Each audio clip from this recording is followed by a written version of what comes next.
Welcome to Cultivate the Soul. If this is your first time here, don't forget to subscribe and turn on the notification bell, because here, we don't just tell stories, we touch souls.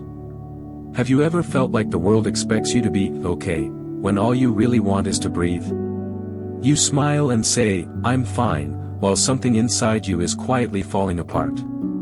You try so hard to do everything right, to look perfect in everyone's eyes, but the harder you try, the more lost you feel. If that sounds like you, then this video is for you. The Gifts of Imperfection isn't about how to become the perfect version of yourself. It's about the exact opposite. That you don't need to be perfect to live a full, meaningful life. And today, I won't just summarize the book. I'll walk you through the lies we were told, the masks we wear, and the quiet pain we carry.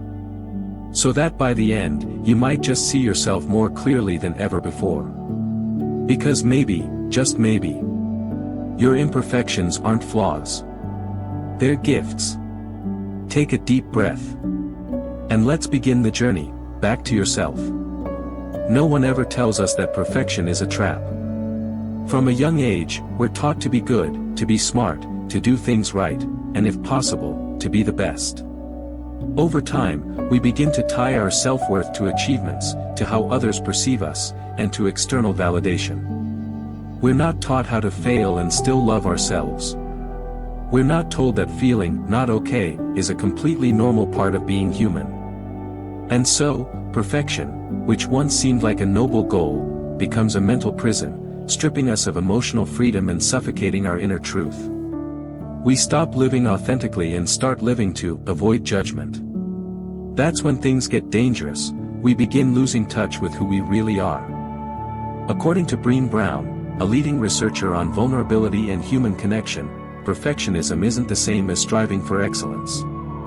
Instead, it's a defense mechanism born from fear.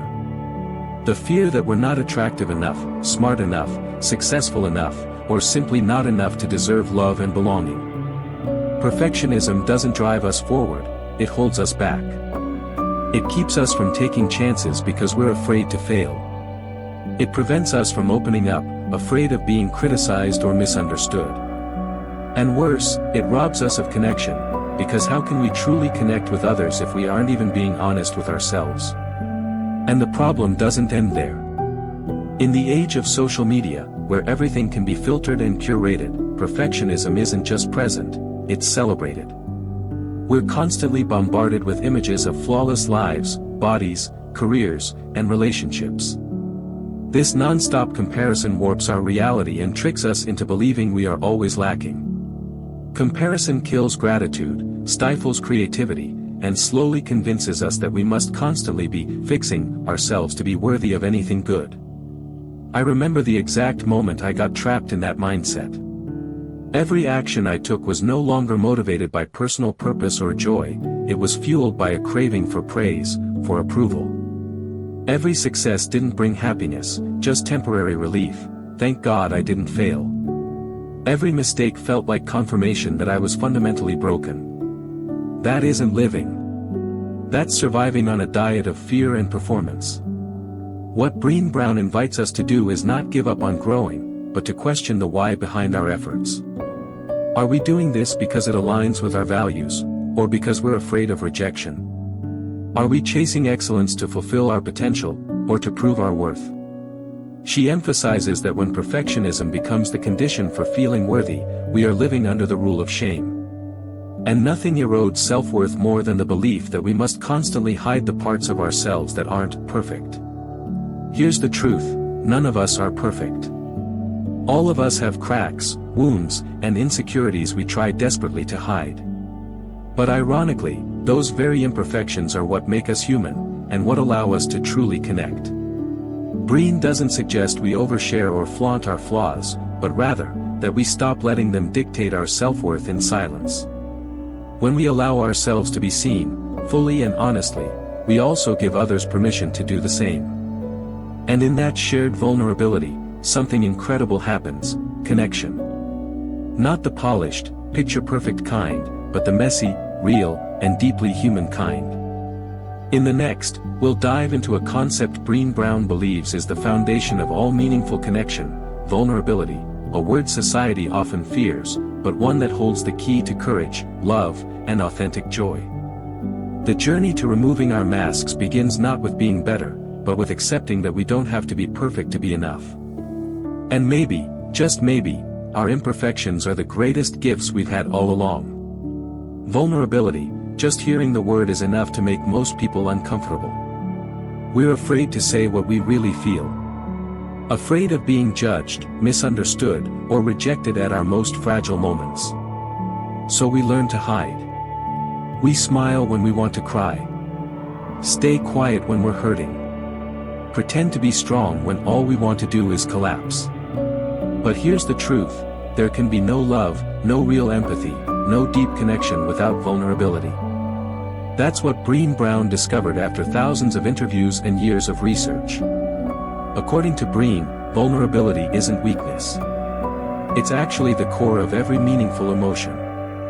Without vulnerability, there's no creativity, no innovation, no courage. Because to dare is to risk, to love, to dream, to trust, is to accept the chance of being hurt. And that willingness, that opening of the heart, is the most powerful form of courage we have. I used to think that being brave meant never being afraid. That true strength was about being unshakable, emotionless, never needing help.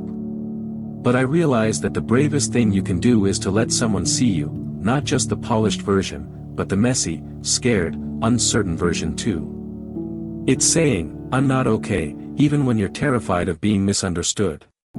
It's sharing your story even when you don't know how the other person will respond. These moments may seem small, but they require extraordinary strength.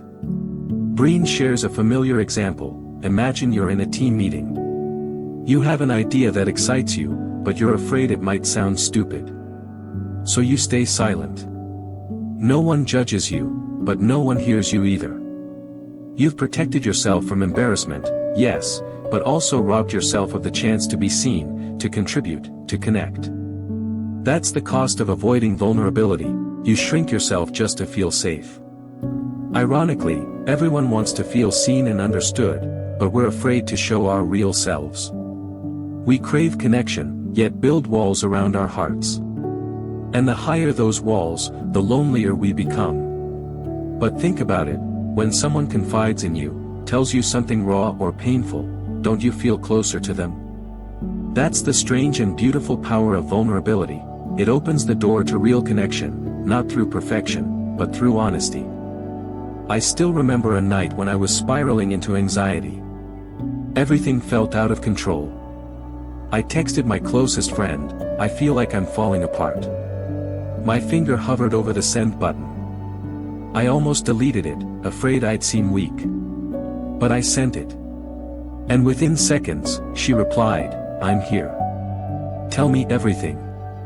I cried, not from fear, but from the relief of being accepted in my mess, not in spite of it, but because of it. Vulnerability doesn't have to be a dramatic confession. Sometimes, it's simply saying, "I need help." Or, "I made a mistake." Or, "That hurt me." Courage, it turns out, isn't about having no cracks, it's about showing up despite the cracks, and refusing to let fear define your voice. But here's the challenge: practicing vulnerability isn't easy. It runs counter to everything society teaches us. We're trained to control our emotions, to be strong, to keep it together. But the truth is, if we numb sadness, we also numb joy. Emotions don't work like a faucet we can turn on and off selectively. If we shut out pain, we also shut out happiness, wonder, and gratitude. In the next part, we'll explore what Brené Brown calls wholehearted living, a radical shift in how we approach life, success, relationships, and worth. Because vulnerability and courage are not just passing emotions, they are the foundation of a deeply meaningful life. And to live that kind of life, we must be willing to let go of who we think we're supposed to be, and come home to who we really are. Wholehearted living, it sounds like a motivational slogan. But if you've ever truly tried to live this way, you know it's anything but easy. To live wholeheartedly doesn't just mean living joyfully or seizing the day. It means showing up as your authentic self in every decision, every relationship, every emotion, even when it makes you vulnerable. Brené Brown defines wholehearted living as a life led by courage, connection, and compassion, especially compassion for yourself. That may sound abstract, but put simply, it's this: living in a way that doesn't require you to pretend. I spent years being good by everyone else's standards.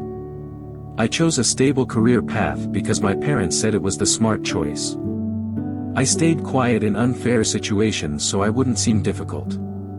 I denied my passions because I didn't want to be seen as unrealistic. None of these choices were inherently wrong, but piece by piece, they chipped away at who I truly was. Eventually, I realized, the stability I clung to was just a beautifully decorated cage.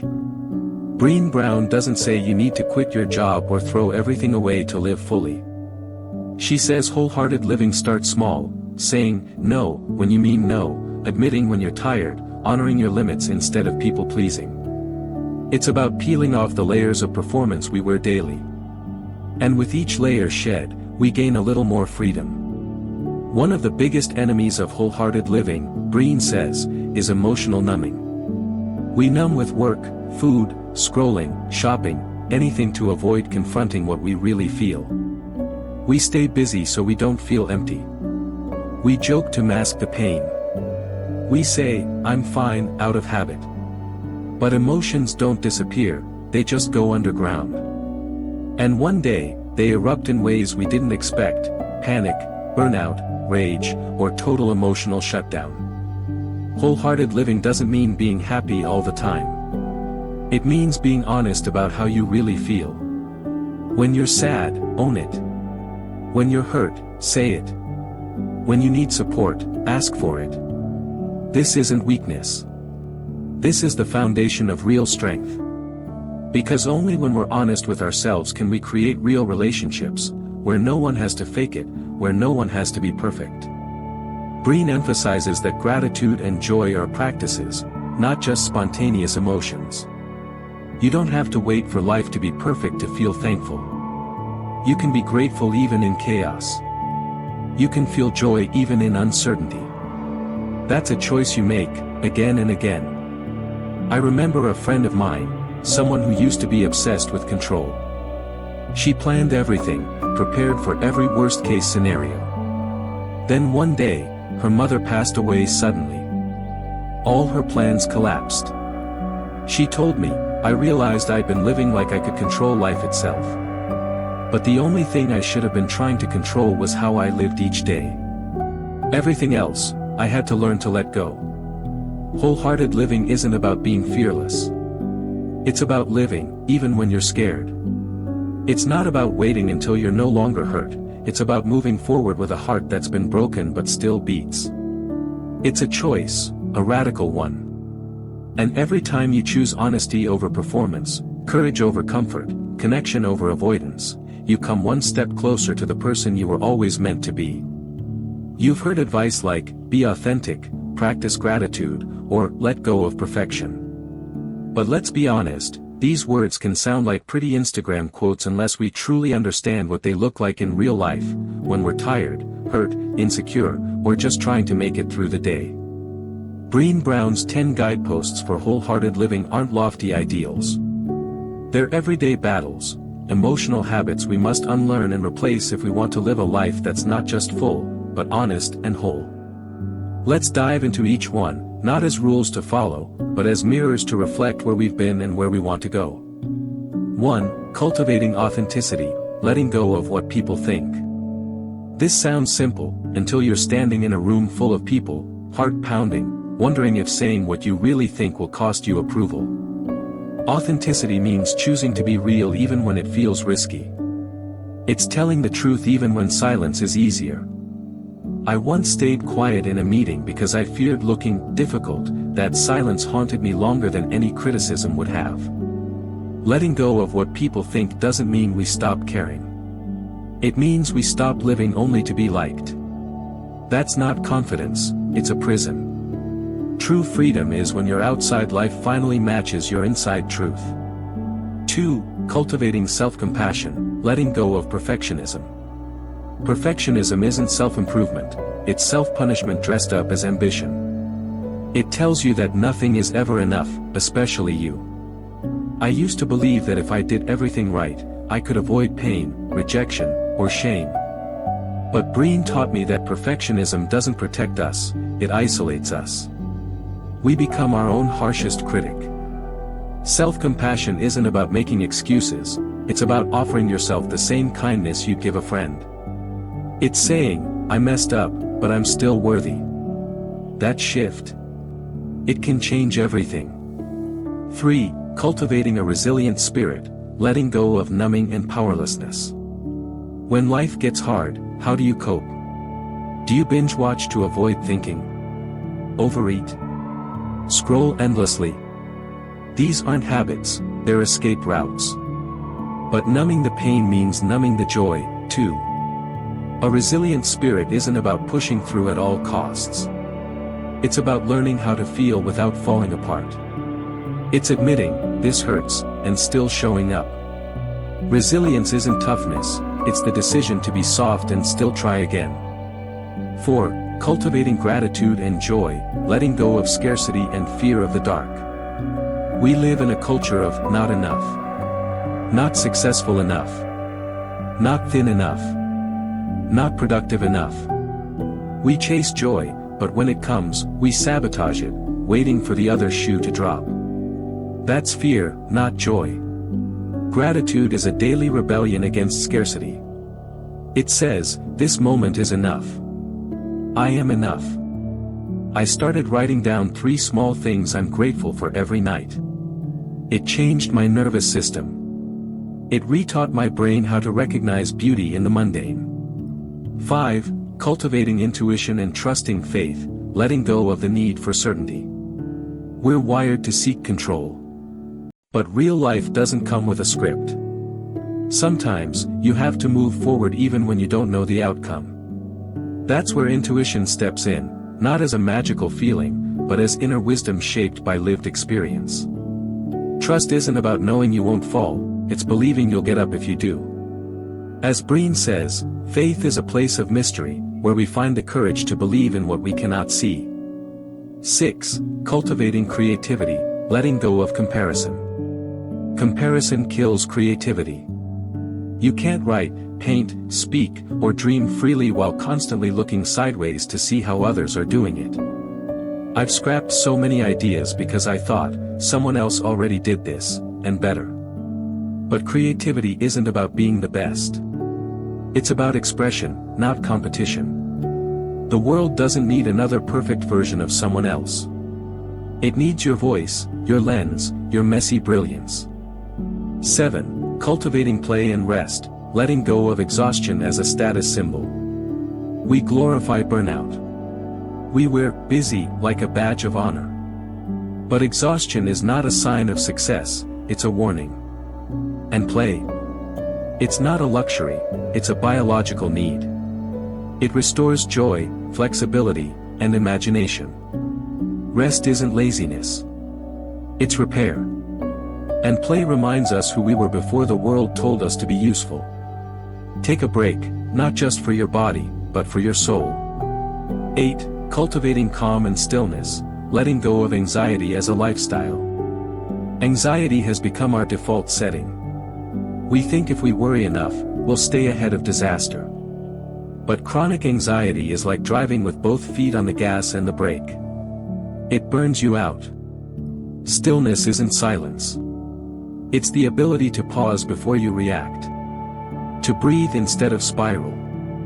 Brené doesn't promise peace will always come, but making space for it is the first step. 9. Cultivating meaningful work, letting go of self-doubt and supposed to. We often chase careers based on what we're supposed to do, what's prestigious, safe, impressive. But meaningful work isn't always glamorous. It's work that aligns with your values, your voice, your impact.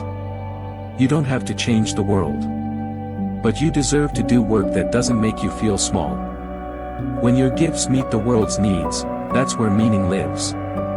10. cultivating laughter, song, and dance, letting go of cool and always in control. When was the last time you let yourself be silly?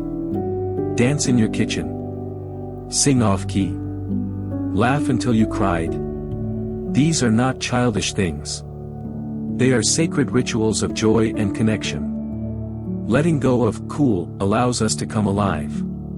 It reminds us that being human isn't about controlling every moment, it's about being present, open, and alive in it. So what now? These 10 guideposts aren't about perfection. You will forget them, stumble over them, resist them. I still do. But that's not the point. The point is to return to them, again and again, like a compass pointing you home. Wholehearted living isn't a destination. It's a daily choice to be real, to be kind, to be brave. It's saying, this is who I am. This is what matters to me. And I will live like that, even when it's hard. Because the truth is, your imperfect, messy, honest life is the most beautiful gift you can offer this world. Do you remember the last time you smiled without hiding your sadness? The last time you let out a deep sigh, not to pretend you're okay, but because you were finally honest? Or the last time you allowed yourself to simply be, a human being just trying to make it through? We grow up in a world that teaches us to be better, prettier, stronger, more perfect, just to be loved, accepted, seen. So we put on a mask. Then another. And another. Until one day, we no longer recognize the face beneath them all. The scariest thing isn't that others don't see the real you. It's that you've forgotten who that person even is. This book, this journey, it's not asking you to change everything. It's only asking you one deeply human question. Aren't you tired of pretending? If the answer is yes, then maybe it's time. Time to let go, not to give up, but to release what no longer feels like you. Let go of the silent judgment that stops you from starting. Let go of the perfection that's keeping you up at night. Let go of the safe script you keep replaying just to avoid being hurt again. Dare to live a life that's not polished, but real. A life where you can finally say, I am not perfect, and I am still worthy of love, of dreams, of joy. Why does this matter so much? Because if you don't choose to live as yourself, someone else will always choose for you. If you don't value your worth, the world will pay you in silence. If you don't learn to heal, you'll keep reopening the same wounds, on yourself, and the people you love. And here's what you must remember. You don't need to be ready to change. You just need to be honest enough to pause, and brave enough to begin. Don't wait until you're falling apart to finally live honestly. Don't wait until everything's gone to realize you've abandoned yourself all along. The journey back to yourself begins the moment you stop running, and choose to face what's real. No more hiding. No more pretending. No more numbing. Just you. And your heart, still beating, even after everything. If this video made you feel something, don't leave in silence. Leave a comment. I read them all. Share this with someone who might need it today. And follow the channel if you want to keep walking this imperfect, human, and deeply honest journey, together. Sometimes, one video is all it takes, to start the healing.